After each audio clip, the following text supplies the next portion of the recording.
തങ്ങളുടെ എല്ലാ ആവശ്യങ്ങളും കൃത്യമായി മന്ത്രിമാരായ രമേശ് ചെന്നിത്തലയോടും അബ്ദുൽ ഗഫൂറിനോടും പറഞ്ഞിട്ടുണ്ടെന്ന് വിഴിഞ്ഞത്ത് കാണാതായ മത്സ്യത്തൊഴിലാളി ജോണിന്റെ മകൾ ജിജി. സൈബറിടത്തെ ആക്രമണങ്ങളെക്കുറിച്ചും ജിജി ദൂരദർശൻ വാർത്തകളോട് പ്രതികരിച്ചു.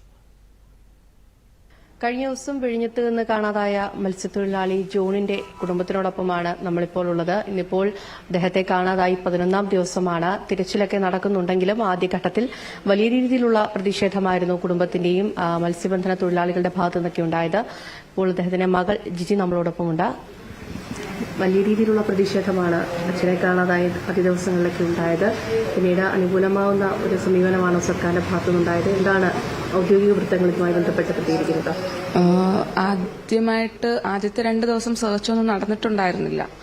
3ാമത്തെയും 4ാമത്തെയും ദിവസം ഞങ്ങൾ ഇവിടെ നിന്ന് ഫിഷറീസ് ഓഫീസിൽ കോണ്ടാക്ട് ചെയ്തതിന്റെ ഒരു ഭാഗമായിട്ട് പ്രസ് ആൻഡ് മീഡിയ ഇത് കുറച്ചുകൂടെ കാര്യമായിട്ട് ഡിസ്കസ് ചെയ്തതിന്റെ ഭാഗമായിട്ടും നമ്മളോട് കൂടുതൽ കാര്യക്ഷമമായിട്ട് അവർ ഇടപെടാമെന്ന് പറഞ്ഞിട്ടുണ്ടായിരുന്നു. കാര്യങ്ങൾ നമ്മളും ഇവർ ചെയ്യുന്നുള്ള കാര്യങ്ങൾ നമ്മളും ട്രാക്ക് ചെയ്യുന്നുണ്ടായിരുന്നു. അപ്പം പല കാര്യങ്ങളും കൃത്യമായിട്ടുള്ള ലൊക്കേഷനിലല്ല ചെയ്തിട്ടുണ്ടായിരുന്നത്. അല്ലെങ്കിൽ ആക്സിഡന്റ് നടന്ന ആ കൃത്യമായിട്ടുള്ള ഇടങ്ങളിലല്ല സെർച്ച് ചെയ്തിട്ടുള്ളത്. അപ്പം അങ്ങനത്തെ കാര്യങ്ങളൊക്കെ ഞങ്ങൾ എടുത്തു പറഞ്ഞു. അപ്പൊ കാര്യങ്ങളൊക്കെ മനസ്സിലായി. പക്ഷെ മനസ്സിലായി വന്നത് ഇന്ന് 8ഉം 10ഉം 11ാമത്തെ ദിവസത്തിലാണ്. അപ്പം അത്തരം ഇൻഎഫിഷ്യൻസീസിനെയാണ് ഞങ്ങൾ ക്വസ്റ്റ്യൻ ചെയ്തത്. അപ്പം അത് ചൂണ്ടിക്കാണിച്ചു കൊടുത്തിട്ടുണ്ട്.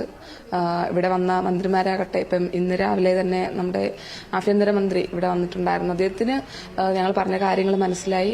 ഞങ്ങളോടൊപ്പം 2 ദിവസം മുമ്പ് നമ്മുടെ ഫോറസ്റ്റ് വകുപ്പ് മന്ത്രി വന്നിട്ടുണ്ടായിരുന്നു.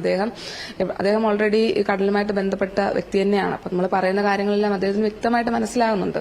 അപ്പം അവര് ഞങ്ങൾ പറയുന്ന കാര്യങ്ങളും ഞങ്ങൾ അല്ലെങ്കിൽ അടുത്ത് ഇനി മത്സ്യത്തൊഴിലാളികൾക്ക് വേണ്ടി ഇങ്ങനെ ഒരു പ്രശ്നം വന്നാൽ അവർക്കുണ്ടാകുന്ന പ്രശ്നങ്ങളെ ചൂണ്ടിക്കാണിച്ചുകൊണ്ട് ആ പറയുന്ന കാര്യങ്ങളും അവർക്ക് ഇനി എന്തൊക്കെ റെമഡീസ് നിങ്ങൾക്ക് എടുക്കാം എന്നുള്ള കാര്യങ്ങളും അവർ ശരിവെച്ചിട്ടാണ് ഇവിടെ നിന്ന് പോയത്.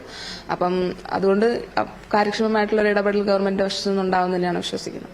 വിഴിഞ്ഞം സ്വദേശി ജോണിനെ കാണാതായിട്ട് ഇന്നിപ്പോൾ 11ാം ദിവസമാണ്. കുടുംബത്തിന്റെ ആവശ്യമനുസരിച്ച് ഇപ്പോൾ രാമേശ്വരത്തേക്ക് തെരച്ചിൽ വ്യാപിപ്പിക്കുമെന്നാണ് സർക്കാർ ഔദ്യോഗിക വൃത്തങ്ങൾ അറിയിച്ചിട്ടുള്ളത്.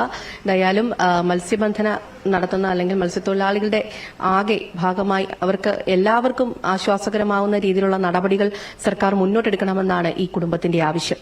ജയകുമാറിനോടൊപ്പം സൈമ സലാം, ദൂരദർശൻ ന്യൂസ്, തിരുവനന്തപുരം.